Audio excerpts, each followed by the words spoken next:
श्रोता बंधु माने गोटे नुआ कहानी की आपण मानक पुणी थरे स्वागत। सिंदूरर अधिकार। झियो जीवनर सार्थकता थाए विवाहरे। स्वामी नार सिंदूर तार कपाल को भरी दे पूर्णतार एक गार टाणी दिए जीवन रे। सेही सिंदूर को आधार करी स्त्रीटीए होइथाए स्वामीर अर्धांगिनी। जीवनर समस्त दुख सुख हानि लाभरे स्त्रीटीए ही निस्वार्थपर भावरे स्वामीर साथी थाए। किंतु सेही अधिकार जेबे मिलिबाकु थिबो मनीष को न मिली अन्य जनक मिली थाए सेबे झड़ उठे दुई प्रेम पक्षी मनरे। लागे जेपरी प्रकृति ईश्वर और जीवनर प्रतिकूलता से दुहीं को अलगा करी हेउछि। शेषरे दुहें हारी जाती नियतिर नियम आगरे अलगा होई जाती दुहें। एथिला कहानीर पूर्वभाष। वर्तमान कहानी की आग को जीवा। कहानीटी दुई सच्चा प्रेमीकर जो माने कि दुहें दुहीं को अंतरରୁ निबिड़ और निस्वार्थपर भावरे प्रेम करुथिले। सेमानकर प्रथम देखा गोटिए परीक्षारू होइथिला। सेही प्रथम देखारे दुहें खूब भल सांग होई जाइथिले। परे परे सेही बंधुता रूप निये प्रेमरे। उभय उभयंकु कर्म को सम्मान दियंती एवं कार्य क्षेत्र साहाय्य मध्य करंती। एहीपरि भावरे केतेबेले सेमानकर अलगा हेबार समय आसी उपनीत होईगला ताहा दुहीं को जणा नथिला। दुहें दुहीं को सारा जीवनर साथी करिवे बोली समस्त प्रकार व्यवस्था करिबारे लागी पड़िथिले। से दिन थाए रविवार।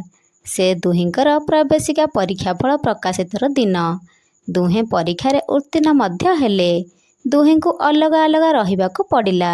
सेमानकर अनिच्छा सत्वे भविष्यत को श्रमोध करिबार आशारे दुहें लागी पड़िले। कष्ट हेले मध्य दुहें चालिले निज निजर कर्मक्षेत्र को। କାର୍ଯ୍ୟରୁ ଟିକେ ଅବସର ମିଳିଲେ ଦୁହେଁ ଦୁହିଁଙ୍କ ସହ ଫୋନରେ କଥା ହୋଇଯାଆନ୍ତି। ଏହିପରି ଭାବରେ 7 ବର୍ଷ ବିତି ଯାଇଥାଏ। ଦୁହେଁ ଛୁଟି ନେଇ ଘରକୁ ଆସିଥାନ୍ତି। ଝିଅଟି ଆଉ ଏକ ପରୀକ୍ଷା ପାଇଁ ପ୍ରସ୍ତୁତି କରିଥାଏ। ଶେଷରେ ପରୀକ୍ଷା ଦିନ ଝିଅଟି ଭଲରେ ପରୀକ୍ଷା ଦେଇ ଫେରିଲା। ପରୀକ୍ଷା ଫଳ ପ୍ରକାଶିତ ହେଲା।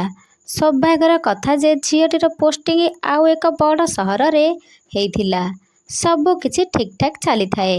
ଏହି ଖବର ଝିଅଟି ପୁଅଟିକୁ ମଧ୍ୟ ଜଣାଇଲା। ପୁଅଟି ମଧ୍ୟ ଖୁସି ହୋଇଗଲା। ପୁଣି ଥରେ କର୍ମକ୍ଷେତ୍ରକୁ ଫେରିଯିବା ଆଗରୁ ଦୁହେଁ ଦୁହିଁଙ୍କୁ ଦେଖା କରିଲେ।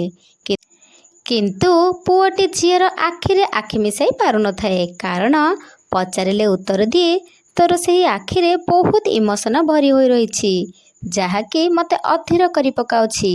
ତାକୁ ଦେଖିଦେଲେ ଆଉ ତୋତେ ଛାଡ଼ିଯିବାକୁ ଇଚ୍ଛା ହେଉନି। ତୁ ବହୁତ କିଛି କରିଛୁ ନା ମୋ ପାଇଁ, ବହୁତ କିଛି ସହିଛୁ।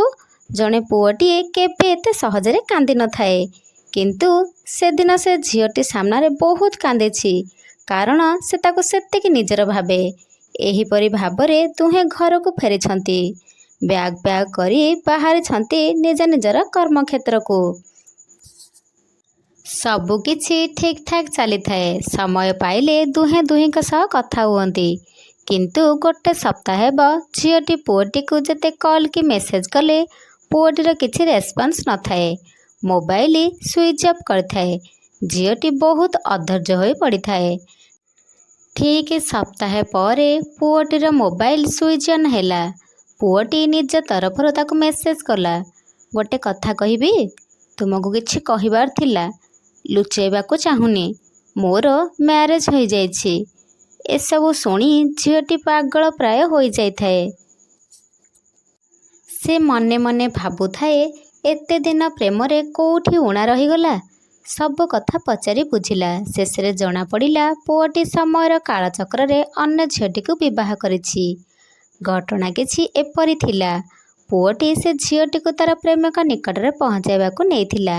କିନ୍ତୁ ପୋଲିସରେ ଝିଅ ଘରେ ଏଫଆଇଆର ଦେଇଥିବାକୁ ପୋଲିସ ଘଟଣାସ୍ଥଳରେ ପହଞ୍ଚିଲା।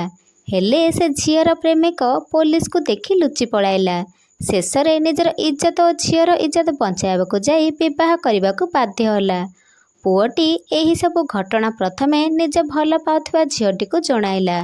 କାରଣ ସେ ଚାହୁଁନଥିଲା ଝିଅଟି ଏସବୁ ଆଉ କାହାଠାରୁ ଜାଣୁ। ଶେଷରେ ଏତେ ବର୍ଷର ପ୍ରେମ ଓ ପ୍ରେମିକ ସାକାର କରିବାର ଅପେକ୍ଷା ସାକାର କରିବାର ବ୍ୟବସ୍ଥା ସବୁକିଛି ଗୋଟିଏ କ୍ଷଣରେ ନଷ୍ଟ ହୋଇଗଲା। ଦୁଇ ପ୍ରେମ ପକ୍ଷୀ ସେହି ପ୍ରେମୀ ହୋଇ ରହିଗଲେ, ବାନ୍ଧି ହୋଇପାରିଲେନି ସ୍ୱାମୀ ସ୍ତ୍ରୀର ବନ୍ଧନରେ। ମିଳିପାରିଲାନି ତାକୁ ତାର ସ୍ତ୍ରୀର ଅଧିକାର, ତାର ସିନ୍ଦୁର ଅଧିକାର ତାଠାରୁ ଛଡ଼େଇ ନେଇ ଆଉ କିଏ ଗଢ଼ି ବସିଛି ନିଜର ସଂସାର।